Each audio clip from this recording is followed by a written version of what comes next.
Welcome back to the deep dive, where we dig into the details and try to give you the shortcuts through complex stuff. Yeah, handing you the good stuff. Exactly. And today we are on a mission that's, well, it's incredibly specific. We're not talking big picture policy. No, we're going micro, really drilling down. We're looking at the day-to-day reality for content creators, specifically through this really detailed feature proposal that a user actually submitted directly to. And this isn't just, a quick comment in a feedback form. It's practically an architectural plan. It really is. It's designed to solve a very specific technical problem they're facing, more than just a complaint. Absolutely. And our sources here, they give us this amazing window into the kind of friction points in the whole creator economy thing. This user, they're not just annoyed. Yeah. They've basically reverse engineered a workaround, a technical solution to try and get around some, frankly, quite tough platform rules. So what's the core problem they're tackling? It boils down to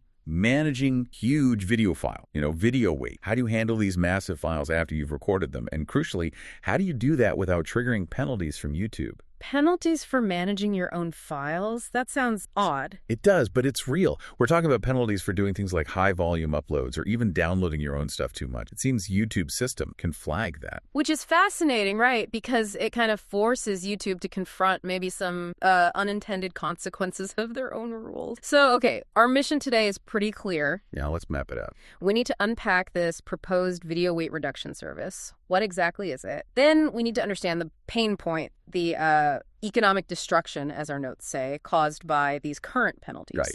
What damage are we actually talking? And finally, figure out what YouTube rules are so tight, so restrictive, that they pushed a user to basically design a whole new piece of YouTube infrastructure just to, do their job. It really is like a negotiation tack played out through a feature proposal. It's brilliant in a way. Okay, let's get into it then. Because the detail in this proposed solution, it really tells you how much pain the user must be feeling. Exactly. The pain comes first. And as we mentioned, it stems from specific actions that can actively trigger an algorithmic penalty, ding your channel. And not just a slap on the wrist, we're talking about disabling vital, advanced features. So before we even get to the fix, we have to understand the problem. What are these surprising triggers? Okay, so the source highlights two main things that cause this damage, as the user calls it. And yeah, they might seem like just normal digital housekeeping at first glance. So go on. What's the first one? The first one is, well, it's weirdly counterintuitive. It's downloading your own content multiple times after it's already been uploaded to YouTube. Wait, downloading your own videos? Why would that be a problem? I mean, maybe you lost the original file or you want a backup. You think so.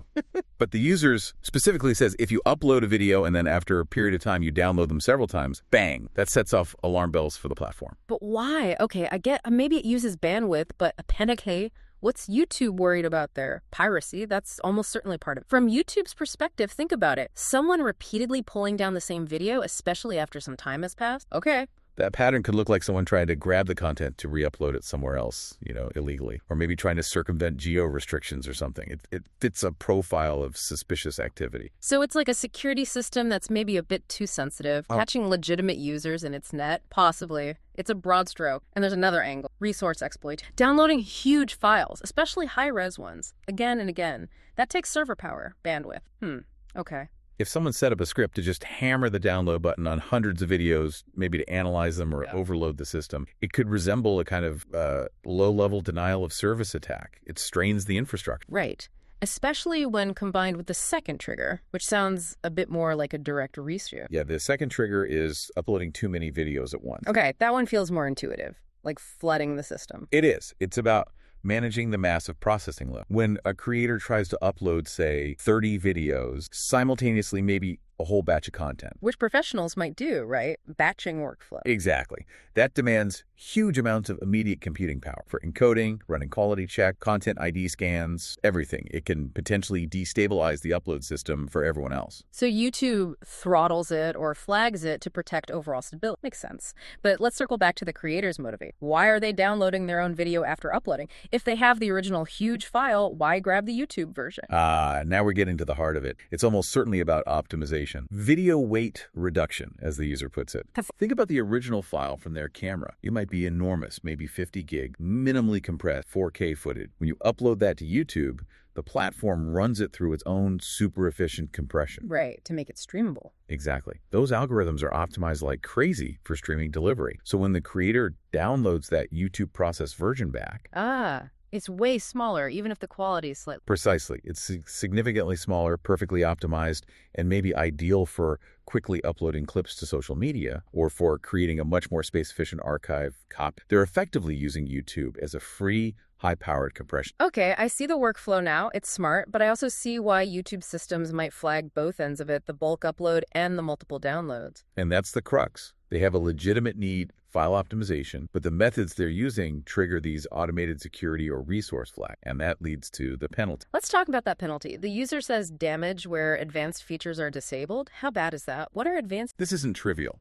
Advanced features are the tools that really let creators operate professionally and, crucially, monetize effect. We're talking about things like eligibility for longer videos, the ability to add external links, use custom thumbnails, live streaming capabilities, content ID appeals. So losing them is bad. It's crippling. It basically pushes your channel back towards a brand new, unverified state in terms of functionality, and the duration is key here. Right. How long does this damage last? The source says the features only come back after 2 months or something similar. 2 months? That's an eternity in internet time. It's brutal. Think about it. That's a huge chunk of the year, an entire content season for some, half a financial quarter for planning. It's not a quick timeout. It's a sustained major block on your ability to work effectively. The length of that penalty really underscores how seriously YouTube views whatever activity triggered it. Resource drain, potential use. They want to stop it cold. Absolutely. Yeah. And the creator knows this keeps happening. They say they do something like this now and then. They're caught in this loop. Optimize files. Get penalized for 2 months. Features return. Need to optimize on penalty again. Ouch. It's unsustainable, which is why they're not just asking for the penalty to go away. Yeah. They're asking for a different way to do the task. They acknowledge external tools exist, right? They say they can reduce the weight of the videos with software. Yes, they know third-party options are out, but the critical demand is for an in-platform solution. They want something built into YouTube itself. Why? Just for convenience? Partly convenience, sure, but also likely for guaranteed compatibility, and maybe because, as we discussed, YouTube's compression might be seen as the gold standard for its own platform. They want that specific optimization integrated seamlessly without this constant fear of damaging them and losing the advanced features. So they're asking YouTube, recognize this workflow is necessary for us, and please build a safe way for us to do it within your wall. Precise. And the fact they didn't just ask for like a compressed video butt channel really... What do you mean? They proposed an entirely separate channel type. This suggests they understand the risk is tied to the channel identity itself. A simple button might still trigger those same background flags on their main channel. So they need to isolate the risky optimization activity completely away from their main revenue generator. Exactly. They need a sandbox, a dedicated space to do the heavy lifting without contaminating their primary asset. The proposed reduction channel is essentially a risk containment strategy. Okay, this is where it gets really interesting then. Let's dig into the actual proposed solution, this dedicated reduction channel. It's not just a tweak, it's new architecture. It really is. They envision something special like a regular YouTube channel, but stripped down to one single, highly specific purpose, which to act purely as a temporary holding and processing area. For videos like this that you want to upload to the channel to reduce the weight, that's its only job. It doesn't host content long term. It's a processing facility. Okay, walk us through the workflow again, but specifically within this proposed channel. How does the user imagine it working? It's a clear 4-step process designed to leverage YouTube's back-end processing without incurring penalties on the main channel. Step 1. Upload. You take your huge original video files and upload them directly to this special reduction channel, not your main one. So it acts as the ingest point for the heavy. Okay, step 2. Wait, you have to wait until YouTube fully processes those up. This is the critical phase where the platform applies its compression algorithms, shrinking the file size. Using YouTube's processing power. Got it. Step 3. Download. Once YouTube has worked its magic, you download the video file back to your computer. But now, crucially, it's as files with a lighter weight. You're getting the optimized version. And finally, step 4. This seems important for the temporary aspect. Delete. As soon as you've successfully downloaded the lighter file, you delete the video from the reduction channel. It cleans up after itself. It was never meant for public viewing or permanent storage. Okay, analyzing the linguistic. They're basically asking YouTube to provide a free, temporary, cloud-based video compression service on... That's exactly what it looks like on the surface. Which leads to the obvious question. Why should YouTube foot the bill for that? Free processing, free temporary storage, free bandwidth to download the result. That sounds expensive for YouTube, just to help creators manage files they could theoretically manage offline. That's the immediate pushback, for sure.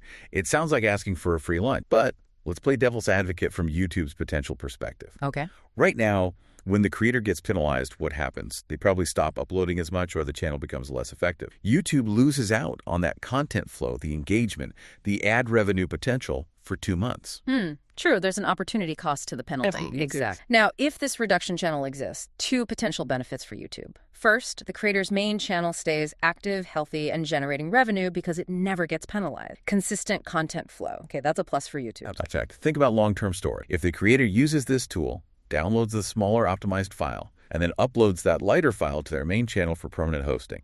The final file that YouTube has to store forever on its servers is actually smaller than if the creator had uploaded the less optimized original or used a less effective offline. Precise. So the short-term cost of running this temporary reduction channel service, the processing, the temporary storage, might actually be offset or even outweighed by the long-term savings in permanent storage costs across millions of videos. That's a clever reframe, trading temporary processing costs for permanent storage. And crucially, it allows the creator to leverage YouTube's own best-in-class optimization. Without triggering the alarm, the isolation, it quarantines the risky bulk activity, protecting the main channel. The proposal itself is kind of an indictment of the current system flexibility. Okay, to really understand why they need this separate, potentially limit-free sandbox, we need to starkly contrast desired capability, especially the reality during that painful 2-month penalty. Yes, the user's demands for the reduction channel highlight exactly what they're losing now. The core need, total freedom from limits within that specific channel. They want it usable by anyone who can open a normal channel. Right, accessible. But functionally, the killer feature is the ability to upload as many videos as we want and without a time limit. No throttling, no batch limits, no waiting periods within this dedicated space. And they give an example, right, to show the scale they need. Yeah, they say if you have 20 videos that you want to reduce, this channel needs to handle all 20 simultaneously. That points to a need for serious parallel processing power far beyond what a regular user might. Okay, so that's the dream state for the reduction channel. Unlimited instant processing. Now let's compare that to the best case scenario currently. A regular channel with advanced features. What are the limits there? So when your channel is healthy and has all its features, it's designed for pretty high output. You can upload 15 videos at a time.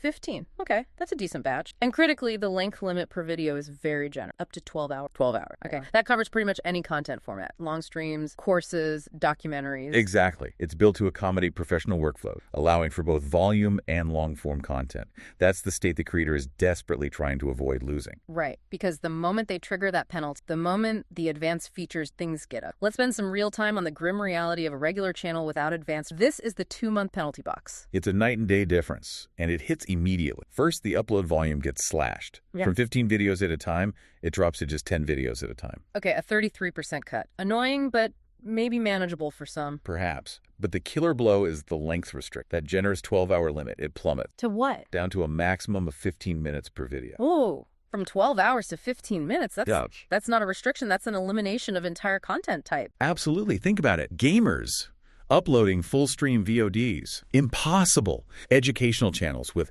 hour-long deep dives. Gone. Podcasters who put video versions on YouTube. Can't do it if it's over 15 minutes. Documentaries, forget it. So for 2 months, you're basically forced to only make short-form content, regardless of what your channel is actually about. It fundamentally breaks the business model for many professional creators. It forces them to either completely change the content strategy, go on hiatus, or maybe even shift their primary platform focus away from YouTube for that period. And it gets worse, right? It's not just what you can upload, but how often. Yes, there's a mandatory waiting period imposed. After you upload your batch of up to 10 videos, each under 15 minutes, you then have to wait a full 24 hours before you can start another upload cycle. A 24-hour cooldown between batches. Exactly. So forget rapidly deploying content. If you had a big backlog or a timely series to release, say, 30 short videos for a product launch, you'd use your 10 video quote on day 1. Then wait 24 hours. Upload the next 10 on day 2. Wait another 24 hours. Upload the final 10 on day 3. What could have been a single batch upload for a healthy channel now takes 3 days just to get the files onto the platform. It completely destroys any kind of rapid response or timely release strategy. If you're covering news or trending topics, a 24-hour delay might as well be a week. You lose all momentum. Okay, so the numerical limits are brutal. Fewer videos, drastically shorter videos, forced waiting periods, but then there are the functional limitations, which sound like they hit the wallet direct. Oh, absolutely. This is where the penalty really stings financially. 2 key things get disabled: the ability to put functional links outside of YouTube and the inability to put custom thumbnails. Let's break those down. Losing custom thumbnails, why is that so bad? YouTube still shows the thumbnail, right? Just an auto-generated one, yeah. Just a random frame grab from the video.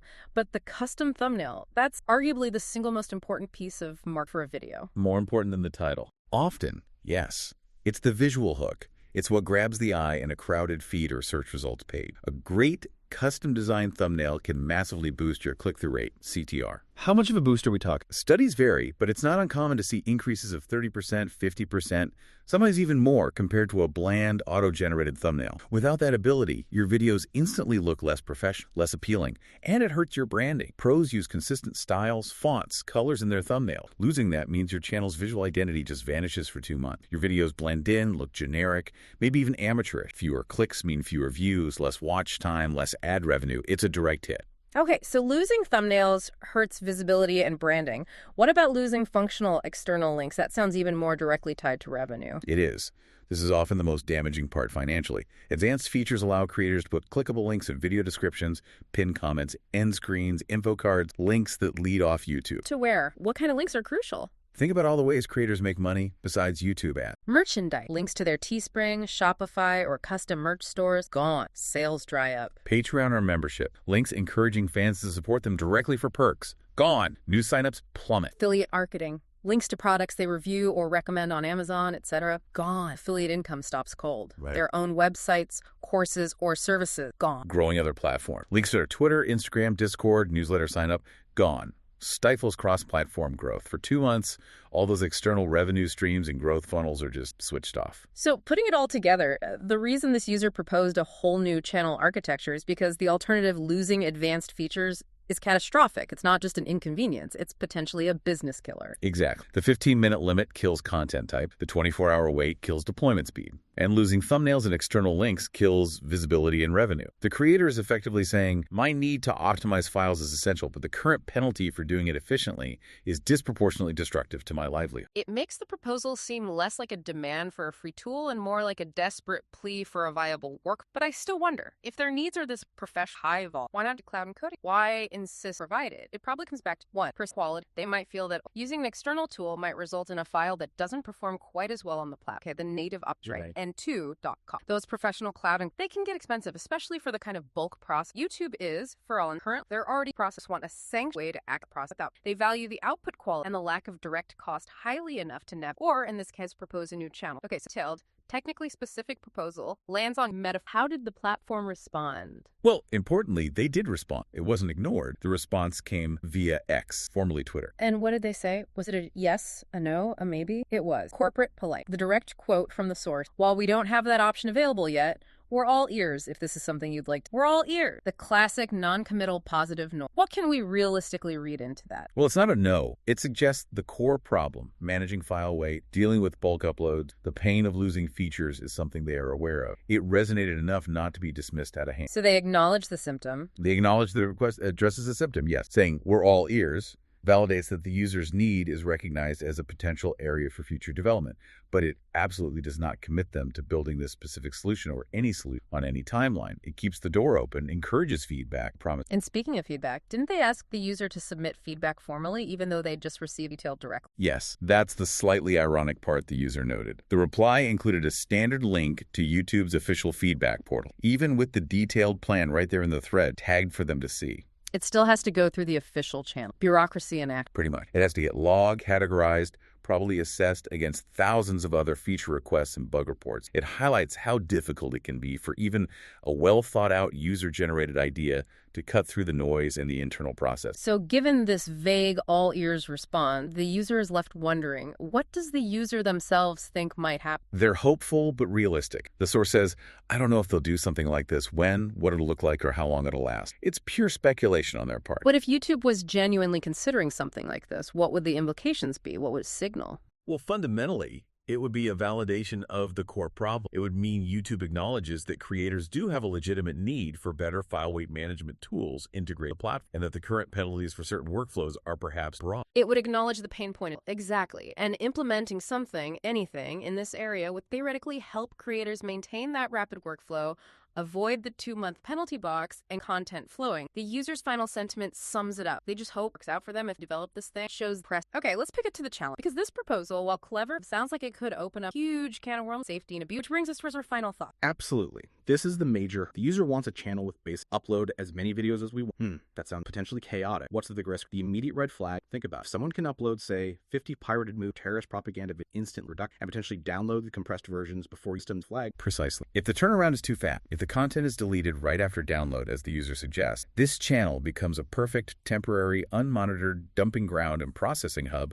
for stuff that violates terms of service or the law. Content ID might not catch it. Human moderators definitely won't see it if it's gone in minutes. So it's a potential blind spot in their content moderation system, a massive one. It could be. They'd have to build entirely new, potentially very fast-acting security and scanning protocols specifically for this transient channel type, which defeats the simple premise. So how would they likely have to modify the user's proposal to make it even remotely feasible from a safety standpoint? They couldn't just grant the no limits wish, could they? Almost certainly not. They'd likely need to impose new rules that might frustrate the original user's goal of pure speed and freedom. For example, like what? Mandatory hold time. Even if the processing is fast, they might force the video to remain on the reduction channel for, say, 12 or 24 hours before the download comes active. This gives their scanning systems time to work. Okay, that slows down the user's desired workflow immediately. Download limits. They wouldn't allow infinite downloads of the optimized file. Maybe 1 or 2 attempts per video to prevent using it as a distribution method. Access control. This wouldn't be available to just any account. They'd likely restrict it to channels that are already verified, maybe part of the partner program, channels that already have advanced features enabled, a trust requirement. So only established, trusted creators could even access this potential tool, not brand new accounts where the risk of abuse is highest. That would seem logical. They need to gatekeep this kind of power, so the tension remains. The creator wants unfettered speed and efficiency. The platform needs control, security, and abuse prevention. It seems the very core of the proposal, the limit-free nature designed to solve the penalty problem, is also its biggest potential downfall from YouTube. It's a classic platform design dilemma. How do you empower your legitimate power users without simultaneously creating tools that bad actors can exploit? It requires a really careful balancing act. So YouTube has to weigh the benefits happier power creators, potentially lower long-term storage costs against the significant costs and risks of building and policing this entirely new, potentially vulnerable infrastructure. Exactly. It's not just the cost of use cycles for compression. It's the ongoing operational cost of high-speed moderation and security for content that might only exist for a few hours or minutes. It's a complex calculation. This whole deep dive really paints a picture of the relationship creators have with these platforms, doesn't it?